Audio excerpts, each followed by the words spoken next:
I retired because I knew we were about to build this new facility, and I wanted to be accessible to do programs and things here. And I retired in December of 2004.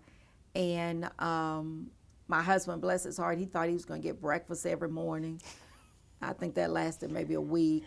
And so just to, and to travel and to do some things. The school from which I retired from, the principal left suddenly due to illness, and the superintendent called me in 2005 and said, Roz, I need a favor. I need you to come back to Leestown and to help hold the school together until we get a new principal. So he also called another retired administrator by the name of Debbie Tronzo, and he asked if we would come back. And I told him I'd come back part-time and help. Well, by the time I got there, the group that was having the greatest difficulty was African American males. Here we go again, my connection to African American males, having 5 brothers.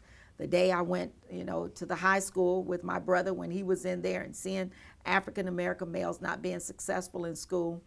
Well, we fast forward, and in 2005, at this particular school, there were 106 African American males, the majority of them in the principal's office, not being successful on standardized tests. And so we came up with this idea to have a Saturday academy, to get these young men to come, to offer them extra math, extra reading, but more importantly, enrichment.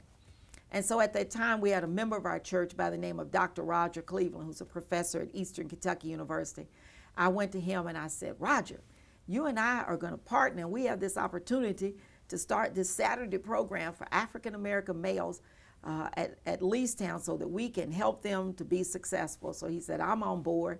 And I had a young lady that I had mentored, who I had taught in school, and she was now in education. And so I went to her and I said, Janae, you're going to get to work with Roger and I as we start this Saturday Academy. And so I sent this letter, 106 letters. Dear parent, we want to partner with you to help your son to be successful in school. We're going to start this Saturday Academy. Please meet us on Thursday night as we give you the introduction and what we're going to do. Out of 106, only 10 showed up at the first meeting. So I sent a second letter. Dear parent, I regret you did not understand how important it was that you attend this meeting so we can help your son to be successful in school. The second meeting, we had 15. And then I took a lesson from Malcolm X, by any means necessary. Dear parent, I regret that you don't love your child enough, that you would not attend a program and something's going to help your child. So we ended up with 40 young men. We sat down with the parents and told them, we wanted to give them extra math, extra reading, what we were going to do on Saturday.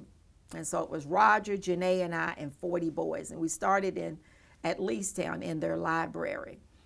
And that first year was really tough because the main thing we had to do was to teach them that being smart was not acting white. So Dr. Cleveland asked them up front, then if being smart is acting white, what's acting black? So we had to get to some serious issues and help them to understand that they were intelligent, they were smart, they could do anything. And we had to work on social issues, behavior, what it meant to sit in class, to behave. So that first year, we saw, I guess, the discipline referrals decreased by 65% of this group of 40 boys.